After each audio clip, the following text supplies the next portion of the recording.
ईशान की एंट्री पार्वती की रहस्यमयी मौत के बाद आलोक के स्वरों में कुछ ऐसा आ गया था जिसे उसके छात्र भी महसूस करने लगे थे। ईशान मिश्रा, 21 साल का होनहार छात्र, बीएचयू का सबसे तेज गायक, आलोक का पसंदीदा।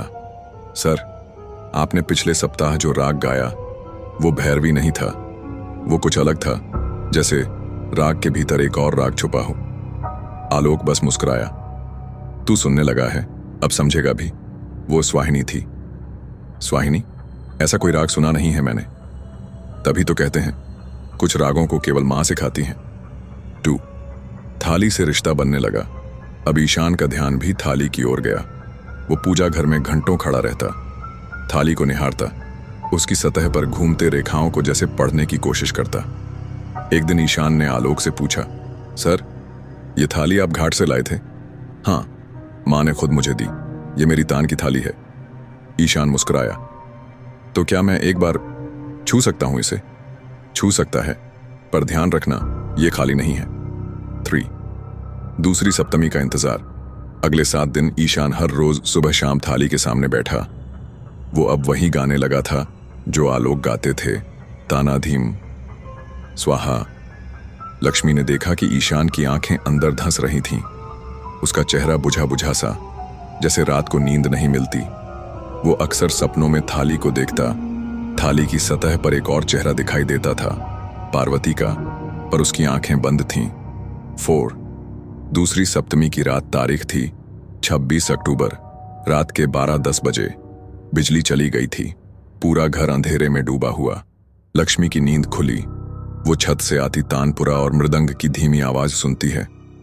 वो डरते हुए पूजा घर की ओर जाती है, जहां थाली के पास बैठा है ईशान, आंखें बंद, स्वर में गाता हुआ, राग स्वाहिनी, ताना ताना धीम, स्वाहा। उसके शरीर से धुआं निकलता हुआ सा लगता है। थाली की सतह अब हल्की सी लाल चमक रही थी। 5 अगली सुबह। गायब छात्र। सुबह 4 बजे बिजली आई, लेकिन ईशान घर में नहीं था। लक्ष्मी ने हर कोना छान मारा, लेकिन उसका बैग, चप्पल और मोबाइल वहीं रखा था। पूजा घर में थाली के पास रखा था एक ताजे कटे बाल का गुच्छा और हल्का खून से सना एक रुमाल। दीवार पर हल्के अक्षरों में लिखा था, स्वाहा, सप्तमी द्वितीय। 6 कॉलेज में हलचल। बीएचयू में ईशान के लापता होने की खबर फैल चुकी थी। पुलिस आई, पूछताछ की गई। आलोक ने कहा वो अक्सर रियाज के बाद घाट चला जाता था, शायद वहीं गया होगा। लेकिन लक्ष्मी को पता था ईशान अब इस दुनिया में नहीं है। 7 गुरु की वापसी। लक्ष्मी फिर गई गुरु हरिहरनाथ के पास। गुरु ने थाली के पास रखे कटे बालों को देखकर कहा, अब देवी जाग गई हैं। एक बार राग स्वाहिनी गाई जाती है, आत्मा थाली में समा जाती है। वो बाहर नहीं आती जब तक सप्तमियां पूरी ना हो।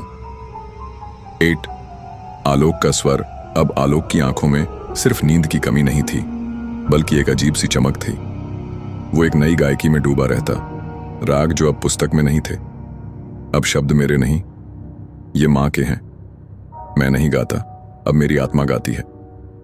9 लक्ष्मी का बदलता चेहरा। अब लक्ष्मी भी सामान्य नहीं रही। उसने रसोई से सिंदूर हटाकर राख भर दी।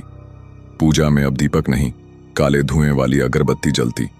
वो कहती, अब इस घर में कोई नहीं मरता, सब स्वर बनते हैं। 10 तीसरी सप्तमी की दस्तक। अब बची थीं 5 सप्तमियां। थाली के 2 बलिदान पूरे हो चुके थे। पूरे मोहल्ले में घर की बात फैलने लगी थी। कोई कहता वहां कुछ अजीब संगीत बजता है, कोई कहता खिड़की से किसी स्त्री की रोती आवाजें आती है। लेकिन एक रात पहली बार थाली बोली, तीसरा स्वर अधूरा है, कोई और चाहिए मुझे, जो राग को पूरा करे, जो देवी में समर्पण कर सके। अब घर की रसोई बदल गई थी। जहां पहले तुलसी, अगरबत्ती और चंदन की खुशबू आती थी, अब वहां भीगी राख, पुराने सिंदूर और धुएं की बदबू रहती थी। लक्ष्मी अब पूजा में दीपक नहीं जलाती थी, बल्कि नींबू और काले तिल से बनी माला थाली के चारों ओर रखती। उसने पूरे घर में किसी को बताना छोड़ दिया था कि वो क्या कर रही है। रात में वो अपने आप बड़बड़ाती थी, स्वाहा, स्वर मां का है। अब तीसरा सुर। 2 आलोक अब मौन हो गया। आलोक अब बोलना बंद कर चुका था। उसके पास सिर्फ एक कॉपी थी जिसमें वो रागों के स्केच बनाता। ऐसी रेखाएं जो संगीत नहीं, कोई अज्ञात लिपि लगती थीं। उसकी आंखें गहरी हो गई थीं और शरीर बेहद दुबला।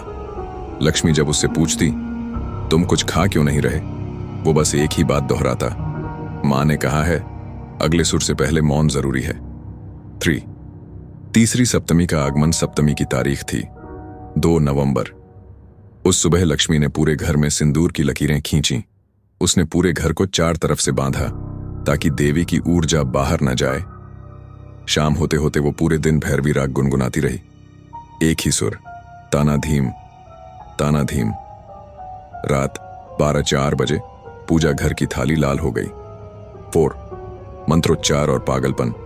लक्ष्मी अब पूजा में बैठी थी, आंखें बंद, माथे पर राख और हाथ में कटार। उसके सामने थाली थी जिसमें अब गुलाब की जगह काली मिर्च और चावल थे।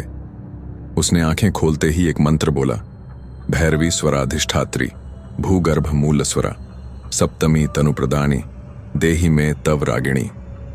तभी हवा का झोंका पूरे घर में गूंजा। 5 आवाजों का घर। पूरे घर में एक ही समय पर आवाजें सुनाई देने लगीं, तानपुरा, मृदंग और एक महिला की चीखती हुई तान। लक्ष्मी जोर से हंसने लगी। उसकी आंखें अब काली हो चुकी थीं और चेहरा तमातमाया। उसने थाली की तरफ झुककर कहा, तीसरा स्वर मैं दूंगी मां, मैं ही दूंगी। 6 और फिर बेहोशी। ठीक 12:33 पर लक्ष्मी बेहोश हो गई। उसके शरीर से धुआं उठ रहा था। जब सुबह हुई और आलोक पूजा घर में पहुंचा, थाली में पड़ा था एक कटा हुआ हार, एक काजल से भरा छोटा डिब्बा और थाली के किनारे राख की रेखा। दीवार पर लिखा था, स्वाहा सप्तमी तृतीया। 7 लेकिन तीसरी बलि कौन था? पार्वती मर चुकी थी, ईशान गायब हो चुका था, पर तीसरी बार किसे समर्पित किया गया? क्या लक्ष्मी ने खुद को बलिदान किया?